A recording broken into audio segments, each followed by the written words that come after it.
Press the lord. ఈ సమయంలో మనము ప్రముఖ బ్రిటిష్ మాజీ క్రికెటర్ మరియు చైనా, ఇండియా, ఆఫ్రికా దేశాలలో మిషనరీ సేవ చేసిన చార్లెస్ థామస్ స్టడ్ గారి గురించి తెలుసుకుందాం. చార్లెస్ స్టడ్ గారు ఎడ్వర్డ్ అనే ధనవంతునికి 1862 సంవత్సరంలో జన్మించారు.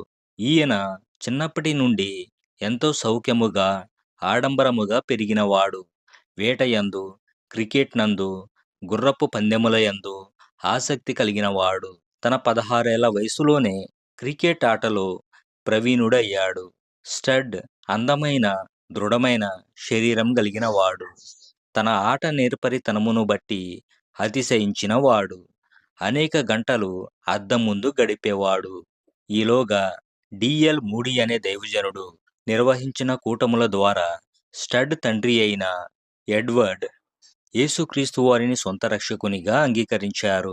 స్టడ్ తండ్రి అయిన ఎడ్వర్డ్ గుర్రపు పందెములను, ఆడంబరములను వదిలిపెట్టి క్రీస్తు కొరకు జీవించుటకు నిర్ణయించుకున్నాడు. తన ఇంటిలో పెద్ద గదిని ఖాళీ చేసి సువార్తను ప్రకటించుటకు దానిని ఉపయోగించాడు. తన 3 కుమారులు కూడా రక్షించబడాలి అని ప్రార్థించేవాడు. స్టడ్ మూడీ గారి ద్వారా సువార్తను విన్నప్పుడు కదిలించబడ్డాడు. కానీ తన హృదయాన్ని దేవునికిచ్చుటకు వెనకడుగు వేశాడు. ఈలోగా స్టడ్ సహోదరుడైన జార్జ్ బహు వ్యాధిగ్రస్తుడై పడక మీద ఉండుటను చూచి చార్లెస్కు గొప్ప కనువిప్పు కలిగింది. ఈ లోకపు అందచందాలు, ఆస్తిపాస్తులు తాత్కాలికమైనవని, ఆధ్యాత్మిక జీవితము ఎంతో విలువైనదని గ్రహించుకున్నాడు. ఆ సమయంలో డిఎల్ మూడీ గారు ఒక చోట నిర్వహిస్తున్న విద్యార్థుల కూటములకు హాజరై అచ్చట తన జీవితమును క్రీస్తుకు పూర్తిగా సమర్పించుకున్నాడు. అప్పటికి అతను బిఏ ముగించుకొని తానొక న్యాయవాదిని అవ్వాలనే కోరికతో ఉండేవాడు. కానీ అతను రక్షించబడిన తరువాత ప్రపంచంలో వేల కొలది ఆత్మలు నశించుచుండగా లోకఘనతను, ఆనందమును ఆశించి నా జీవితమును ఎట్లు వృధాపరుచుకొనగలను అనుకొని క్రీస్తు కొరకు మిషనరీగా వెళ్ళాలి అని నిర్ణయించుకున్నాడు. తన క్రికెట్ ఆటను, చదువును, తల్లిదండ్రులను, ఆస్తిని విడిచిపెట్టి యేసును వెంబడించాలని నిర్ణయించుకున్నాడు. క్రికెట్ ఆటలో ప్రఖ్యాతి గడించిన వారు, స్టడ్ నెరిగిన వారు అనేకులు ఉన్నారు. కనుక స్టడ్ వారి యొద్దకు వెళ్ళి యేసుక్రీస్తు తనను ఎలాగూ మార్చెనో సాక్ష్యమిచ్చుచుండగా అనేకులు విని ఆశ్చర్యపడ్డారు. తన జీవితంలో మిషనరీగా ఎక్కడికి వెళ్ళవలెనో ప్రార్థించుచుండగా, నన్నడుగుము, జనములను నీకు స్వాస్థ్యముగాను, భూమిని దిగంతముల వరకు సొత్తుగాను ఇచ్చేదను అను స్వరము మాటిమాటికి స్టడ్కు వినిపించింది. సువార్త అందని కోట్ల కొలది ప్రజలు ఉన్న చైనా దేశమునకు దేవుడు తనను వెళ్ళమనుచున్నాడన్న గ్రహింపు అతనికి కలిగింది. అయితే అతని తల్లిదండ్రులు, స్నేహితులు అతడు ఇంగ్లాండ్ దేశంలోనే సేవ చేయవలెనని ఎంతో బ్రతిమిలాడినప్పటికీ తాను దేవుని చిత్తమును చేయవలెనని స్టడ్ బయలుదేరారు. 1885 ఏప్రిల్ 1వ తేదీన చైనా దేశం చేరుకున్నారు. ఆ దేశంలోని షాంఘై పట్టణము చేరి దినమునకు 7 గంటలు కష్టపడి చైనా భాషను నేర్చుకున్నాడు. ప్రతిరోజు ఇంచుమించు 40 మైళ్ళ చొప్పున నడిచి సువార్తను ప్రకటించేవాడు. తన పాశ్చాత్య మార్గాలను వదిలి వస్త్రధారణలోను, భోజన విషయాలలోనూ చైనా దేశస్థులను అనుసరించాడు. విశ్వాసముతో ఎన్నో కష్టాలను ఓర్చుకున్నాడు. ఆత్మల రక్షణార్థమై ప్రయాసపడ్డాడు. ఈలోగా తన తండ్రి మరణించెనని, ఆస్తిలో తనకు వచ్చిన భాగము విడిచిపెట్టి వెళ్ళెననియు ఉత్తరం వచ్చెను.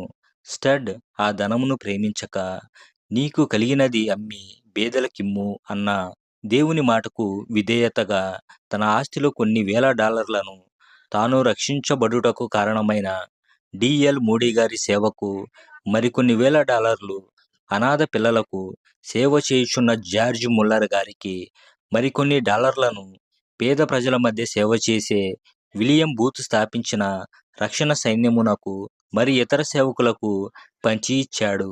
ఈయుడి మీకియ్యబడునన్నట్లుగా ఆయనే ఒక చిన్న మిషనరీగా ఉండి అనేక సేవకులకు ఇచ్చినందున దేవుడు ఆయనను అత్యధికముగా దీవించెను. అతని పరిచర్యలు ఎప్పుడూ ఏ లోటు కలుగలేదు. స్టడ్ చైనా వెళ్ళిన 3 సంవత్సరముల తరువాత ఐరిష్ దేశమునకు చెందిన మిషనరీ అయిన ప్రిస్కిల్లా స్టేవర్డ్ అనే భక్తి కలిగిన యువతిని వివాహం చేసుకున్నాడు. దేవుడు వారిని దీవించి 5 బిడ్డలను ఇచ్చారు. అనేక కష్టనష్టాలను ఓర్చుకొని చేయుచున్న 7 సంవత్సరముల పరిచర్య తరువాత 800 మంది స్త్రీలు, పురుషులు రక్షించబడ్డారు.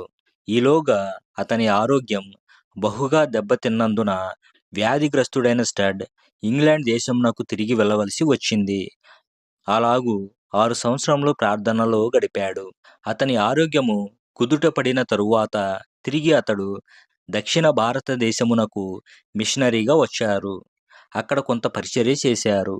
మిషనరీ సేవలో ఉన్న అనేక ఇబ్బందులను బట్టి సరైన ఆహారము, నీరు సమయానికి దొరకనందున, విశ్రాంతి లేనందున మరల వ్యాధిగ్రస్తుడై తన దేశమునకు చేరి విశ్రాంతి తీసుకోవలసి వచ్చింది. ఆ రోజుల్లో మనుషులను తినే ఆఫ్రికా వారికి మిషనరీ కావలెననే ప్రకటన జారీ చేయబడింది. ఆఫ్రికాకు ఎంతోమంది సైనికాధికారులు, వ్యాపారస్తులు వెళ్తున్నారు. మరి యేసుని గూర్చి చెప్పుటకు ఎవరూ వెళ్ళడం లేదెందుకు అని ఆలోచిస్తుండగా, నీవు వెళ్ళు అనే స్వరము స్టడ్‌కు వినిపించింది. ప్రభువా, నేను వృద్ధుడను, 15 సంవత్సరముల నుండి వ్యాధిగ్రస్తుడనై బాధపడుచున్నాను అని అనగా, నేను నిన్ను స్వస్థపరచగలను. ఆఫ్రికా లాంటి చీకటి ఖండానికి నీవే వెళ్ళాలి అని ప్రభువు స్వరము మరలా వినిపించింది. చేతిలో చాలినంత డబ్బు లేకపోయినా, శరీరంలో ప్రయాణం చేసేటంత ఆరోగ్యం లేకపోయినా, తన ప్రాణాన్ని పానార్పణముగా యేసు కొరకు ధారపోయుటకే స్టడ్ తెగించారు. యేసు కొరకు తన యవ్వనమును, ఉన్నత స్థితిని ఒకప్పుడు త్యాగం చేశారు. చైనా కొరకు, ఇండియా కొరకు తన ఆస్తినంతా త్యాగం చేశాడు. ఇదిగో ఇప్పుడు మనుషులను తినే ఆఫ్రికా ప్రజల కొరకు తన ప్రాణాన్ని త్యాగం చేస్తానంటూ సిద్ధపడ్డాడు. జూదమనేది మహాపిచ్చి, కానీ దానికంటే యేసు పిచ్చి మరీ గొప్పది. జూదగాడు జూదంలో సమస్తమును కోల్పోయినట్లే యేసు కొరకు మనకున్నదంతా త్యాగం చేయాలి అనేవాడు చార్లెస్ థామస్ స్టడ్. ఆఫ్రికా వెళ్ళనివ్వకుండా అనేకులు అతడిని ఆటంకపరిచారు. కానీ ప్రభువు నన్ను వెళ్ళమని చెప్పారు. నేను వెళ్తున్నాను. అక్కడ నేనేమి చేయలేకపోయినా ఇక మీదట రాబోయే మిషనరీలకు ఒక మార్గదర్శిగా ఉంటాను. నా సమాధి సేవకులకు మొట్టమొదటి మెట్టుగా ఉండనివ్వండి. తన ప్రాణాన్ని కాపాడుకొనువాడు దానిని తప్పక పోగొట్టుకుంటాడు అన్నాడు. చార్లెస్ స్టడ్ ఆఫ్రికాకు వెళ్ళి దేవుని కృప వలన మరి 20 సంవత్సరాలు సేవ చేశాడు. వేల కొలది ప్రజలను యేసు వద్దకు నడిపించాడు. బైబిల్‌ను వారి భాషలోకి అనువదించాడు.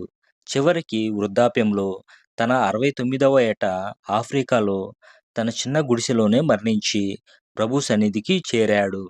సైనికుడు, పరిశుద్ధుడు అను మాటలు రాయబడిన వస్త్రము చార్లెస్ థామస్ స్టడ్ దేహముపై కప్పారు. ఆమేన్.